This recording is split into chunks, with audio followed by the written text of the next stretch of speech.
Hello guys, welcome to today's summarized tutorial. My name is Basil and I'll be your chemistry tutor. Alright, let's dive into it. Today I'll be taking you on a very interesting topic, separation of mixtures, part A. Now, before we talk about separating mixtures, I want you to understand that for you to separate a substance, that means there are impurities. There's something that is not supposed to be there that is there, and we need to separate them. So we need to understand the concept of pure and impure substances before we move into separation of mixtures properly. All right, pure substances. Pure substances are substances that are made up of only one kind of particles and have a fixed structure. That means it contains just that substance. Nothing else is in them. Examples of pure substances. We have the likes of iron, Fe, copper, Cu, silver, Ag, and all the 118 elements, 118 elements that have been discovered so far. They are all pure because nothing else is there except that element. As you can see in this picture, the picture of iron in its pure form, the picture of copper in its pure form, the picture of silver in its pure form. Okay, so basically, anytime you hear pure substances, you are referring to elements and compounds. Okay, now let's move into impure substances. This is made up of two or more pure substances mixed together in any proportion. So when we have several substances that are mixed together, for example, I have salt and water, rice and beans, and so on. All those are mixtures. Now let's look at these examples I cited here. We have air. Air is a mixture because it contains a lot of gases, oxygen, nitrogen, CO2, that's carbon 4 oxide, and so on. Seawater. Seawater contains salts, water, and several other dissolved minerals and undissolved particles. Petroleum contains fractions of hydrocarbons. Don't worry, as we continue in this learning process, you understand what I mean by hydrocarbon. But hydrocarbons means organic materials, those things you can get from plants or animals. All right, so it contains a lot of hydrocarbon chains like petrol, diesel, kerosene, etc. All right, as you can see in the image or picture, salt and water, yes, is an example of a mixture. Petroleum oil, that you can see here, is an example of a mixture. Okay, before you can separate several substances, you would involve lots of processes like boiling, melting, and so on. So we need to understand the concept of boiling. Boiling point is the point at which liquid changes to gas. So that temperature that liquid is turning into a gas is referred to as the boiling point. For example, you're boiling water, that point when that water will begin to evaporate, change to gas, is called boiling point. And the next, melting point. Melting point is the point at which a solid changes to liquid. So that point when a solid begins to melt, lose all its energy, and begin to change to liquid, that point is called the melting point. I want you to understand that for a substance to melt, solid has particles that are very, very closely packed. So for it to melt, those particles that are closely packed will lose energy and begin to separate from each other. So the more they separate, the more they change into liquid. So that point when they're able to overcome that intermolecular force, that energy, that point they begin to change to liquid. And if you continue heating, the particles will move further away and turn into a gas. All right. So, but we're talking about melting point here. So that point when the solid would change into a liquid, that temperature is called melting point. All right. Let's pick those pure and impure substances. I told you they can vary into three: elements, compound, and mixture. I said elements and compound are the pure ones, while the mixture are the impure ones. So let's take them properly. Now, elements. Elements are substances that can't be splitted into pieces by ordinary chemical means. That means you cannot break them into any other substance. They are the last point. So they are always pure. They don't have any other thing in them, any other substance in them. Elements are classified into three: metals, metalloids, and non-metals. Now let's take metals. Metals.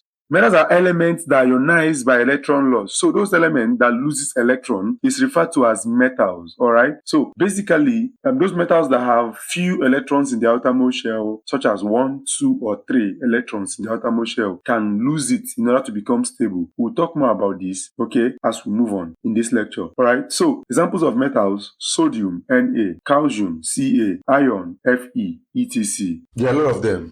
Then how do you know a metal? Okay, when you configure the atom, which we will do in our subsequent classes, if you configure the atom and it is having 1 electron, 2 electron, or 3 electron in its outermost shell, that means it is a metal.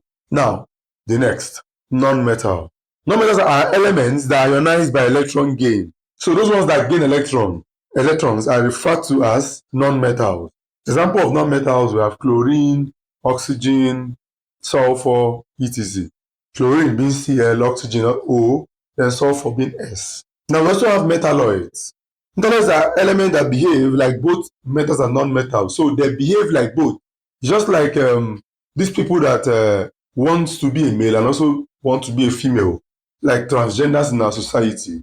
Or probably you say hermaphrodite in biology. They have both male and female reproductive organs. So, but this is chemistry. We're talking about a substance that can behave like a metal and also behave like a non-metal. All right. Examples of metalloids: boron, which is B, the symbol is B; silicon, which is Si, etc. All right. The next. Difference between physical properties of metals and non-metals.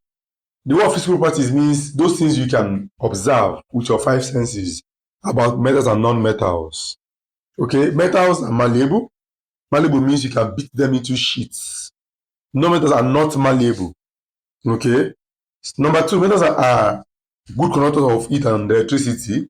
Okay. While non-metals are non-conductor. What do I mean by that? They can allow electric current or heat to pass through them. That's why when you put a metal, scalp or probably wire or rod in any electrical appliance, it would pass current into your body and cause a kind of shocking effect.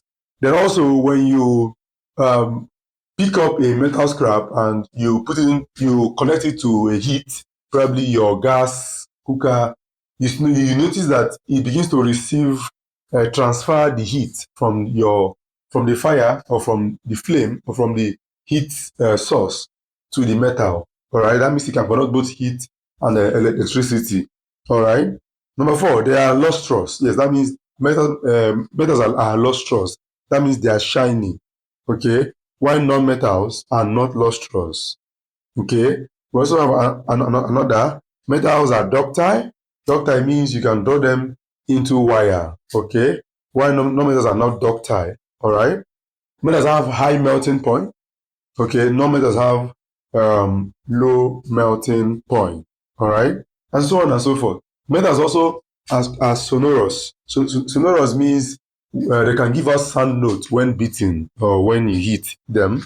Okay, why non-metals are not sonorous? They don't give us sound notes. All right. Now the next, difference between chemical properties of metals and non-metals. Chemical properties means how they react. All right. Metals, number 1, they are reducing agents. Yes, that means they can lose electrons. Okay. While non-metals are oxidizing agents, that means they can gain electrons. Number 2, metals form basic oxides with oxygen. So when metals combine with oxygen, they form basic oxide. That's oxides that can behave like a base. While non-metals, they form acidic oxide. Okay, when they react with oxygen, that means oxide that reacts with acid, that behaves like an acid. Okay. Number 3, metals, they displace hydrogen from acids, while non-metals, they cannot displace hydrogen from acid. And the reason why metals displace hydrogen from acid is because most of the metals are more reactive than hydrogen, so they displace it during reactions. Okay. Now let's move to the next, compounds. A compound is a substance which contains 2 or more elements chemically combined together. So when 2 elements are combined together, they're still pure. Okay, so because the 2 substances coming together are pure substances. So when 2 elements or 2 or more elements combine together to form a new substance, we call it a compound. Example, NaCl. is a combination of sodium and chlorine. CaCO3, combination of 1Ca, 1Cl, and 3 oxygen. All right. Now, mixtures. A mixture contains two or more constituents, which can easily be separated by physical method. Okay. Examples are air. Okay. I've told you before that air contains lots of gases, so they are mixtures. Then soil contains a lot of substances. Soil contains triazosilicate, contains some metallic oxide, contains some metallic compounds, and so on and so forth. Let's take a look at the difference between mixtures and compounds. The composition of elements present in a compound is fixed. When you look at this table under compound, so what we mean is that the elements in every compound doesn't change. It is fixed. NaCl is always NaCl. It cannot change to something else. All right. But in mixtures, the composition of element present in a mixture is not fixed. Like for example now, rice and beans. We cannot ascertain the number of carbon in rice or the number of hydrogen in rice. All we know that it changes. All right. Then number two under compound. The properties of a compound, okay, are different from those of its element. That means a compound will have a different property compared to its element. For example, H2O, water. You can drink water, but you can't breathe it in. All right. But hydrogen, which is oxygen and the hydrogen, which is present in water, has a different property. Hydrogen, you can use it to fill balloon. Oxygen, you can breathe it in as in during respiration. Okay, that means they have different properties entirely compared to the properties of the compound, which is H2O. All right. Then, but mixtures, it shows the properties of all its constituent elements. For example, rice solid, beans solid, rice and beans still solid. Do you get what I'm saying? But when you come to compound, water, H2O, mostly liquid at room temperature. Hydrogen and the oxygen, they are gases at room temperature. And I mean room temperature, mean at a normal temperature that we are. Okay. Now, number three, under compound, its constituent can be separated by chemical method only. So you cannot use anything physical to separate compound except chemical process. While mixtures, the constituent can be separated by physical methods. Number four, a compound is always homogeneous in mixture. Homogeneous means it has one phase, one state of matter. When you look at it, you'll be seeing just one phase. For example, now water, you'll be seeing just liquid, you will see solid, you will see gas inside that same cup or that same container. Okay, but if we have, let's say we have sand and water. So notice that in that mixture, sand and water, you will see liquid, you will see bigger solid particles, these smaller solid particles. So it's homogeneous. So it's heterogeneous for mixture. So mixtures can be both homogeneous and heterogeneous. Yes, we can also have homogeneous mixtures. For example, when you look at salt and water, you notice that it's showing you liquid when the salt dissolves, but there's salt there, so that is homogeneous, while it's a mixture. But sand and water is heterogeneous, contains both liquid and solid particles. All right, I hope you have been following all this while, and I want to just give a kind of brief overview or summary of what we've talked about so far. From the beginning, we talked about, pure substances. So these are substances that have only one kind of particles, okay, and have a fixed structure. Then we said all the elements are in this category and even compounds. Then we mentioned that we have impure substances, the one that contains two or more pure substances mixed together in any proportion. All right. Then we mentioned boiling point, that point when a liquid changes to a gas. Mentioned melting point, that point when a solid changes to liquid. All right. Then we said element can be classified into three: metals, non-metals, and the metalloids. All right. Then we also mentioned that metals are malleable, while non-metals are not malleable. They have physical properties. Okay, we said metals are lustrous, while non-metals are not lustrous. Okay. Then we mentioned about compounds, saying that compounds cannot be separated by physical method except by chemical method, while mixtures can be separated by physical method. Okay, so thank you very much. See you in our next class.